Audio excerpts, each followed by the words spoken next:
There are certainties in life, death, taxes, and expensive real estate, especially in this day and age. I'm Adrienne Batra, and with me is Brynn Lackie to sort of unpack some of the mysteries and some of the driving issues in Canada's current real estate market.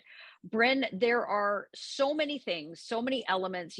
No one has the magic solution. No one can forecast it, figure it all out.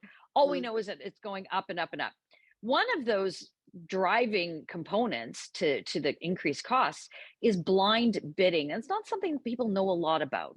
What can you tell us? I mean, it's something we're hearing a lot about because we have this crazy market right now that is entirely driven by steep competition and low supply. And and cheap money, quite frankly. We're basically borrowing money for free. So that has sort of culminated in a level of competition that we're not typically used to seeing. And what that does is people are now having to compete against each other. And with the transparency required, we're not allowed to know what's in other people's bids.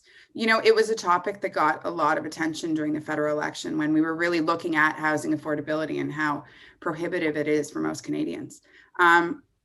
The Liberals said they were going to do away with blind bidding. And I think that adding transparency to this process is important. There are a lot of rules and regulations with how agents are able to conduct multiple offer situations that do not lend themselves to transparency.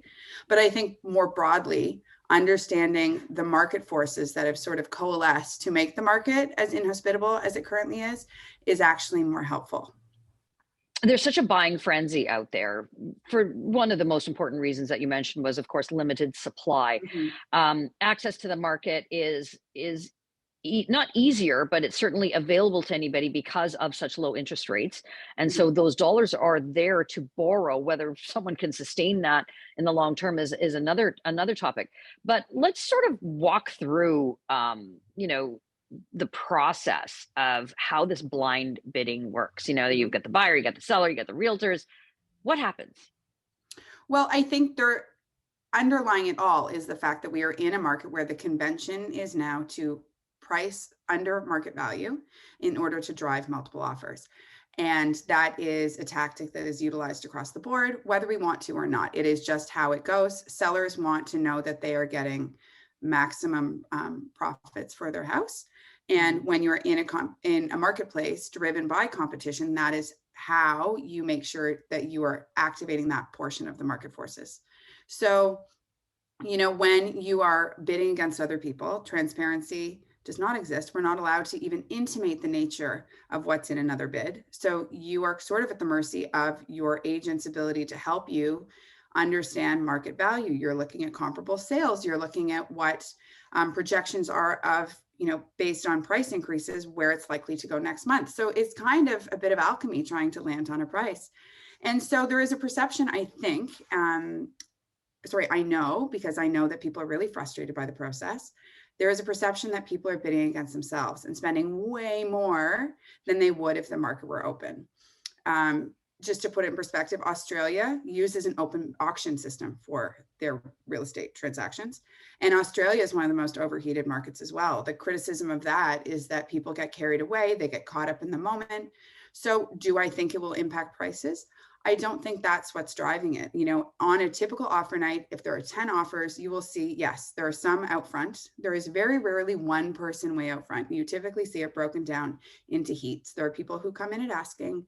There are people who come in slightly higher than that. And then there are usually people who are just so frustrated by the process, have lost out on 5, 10, 15 houses, and they come in hot. And you will see afterwards, if you break it down and look at all the offers, which incidentally, we are required to keep on file. We need to show that there were in fact offers. There is the idea that agents manufacture offers that don't exist. We're not able to do that. We have procedures that we're required to follow and documents we're required to hold. But yeah, I think that in the absence of knowing what, buyer X is paying over there, it feels just icky. And I think that as long as there's that perception, it needs cleaned up. Mm-hmm.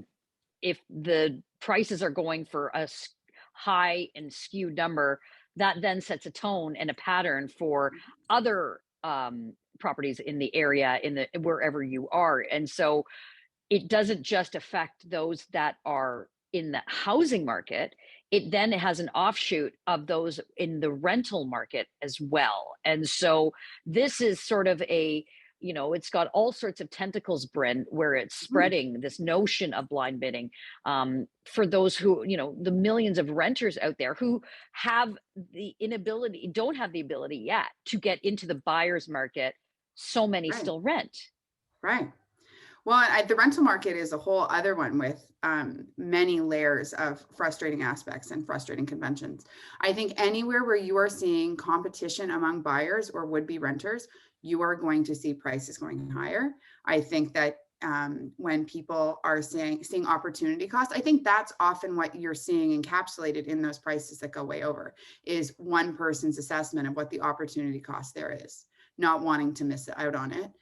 You're now seeing that in rentals where it is slim pickings sometimes, especially now when we have a lot of investor owners. We're seeing rent evictions very commonly done. We're seeing people selling, thinking they're at the top of the market. You're seeing a lot of investors now selling their condos, which they have been using as rental properties, which are someone's home. It's a really hard time to be a renter, and it's made even more frustrating when now rental prices, there's so much competition that someone over there is frustrated. They have small children. They need to have a place to move because they have a deadline looming with their current place. So they're prepared to pay way over. And that's what's driving it. And so I think anywhere we've got competition, and this falls squarely on the broader issue of we have a supply problem across the board. We have insufficient rental housing. We have insufficient resale housing. We have insufficient new builds. And these are broader financial and government policies that this is trickling down to affecting renters, homeowners, would-be renters, and landlords. It's not a great time.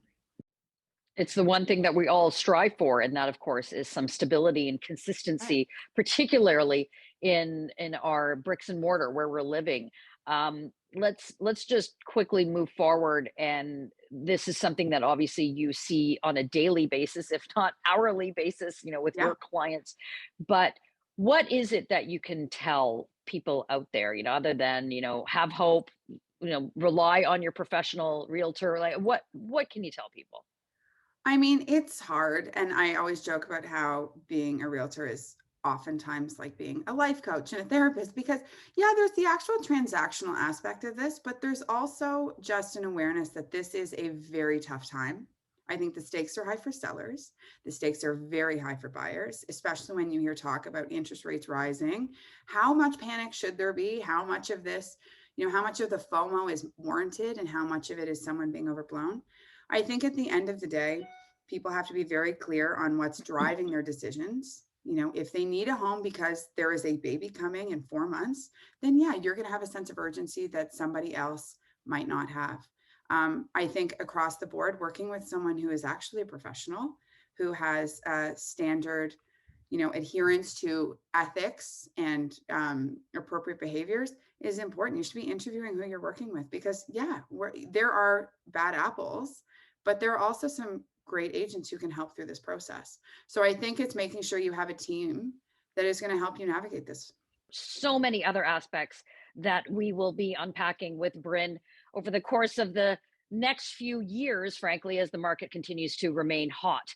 But let us know what you think. Do you think it's time that there needs to be a change in policy when it comes to issues like blind bidding? Let us know in the comments below. And don't forget to subscribe to our YouTube channel.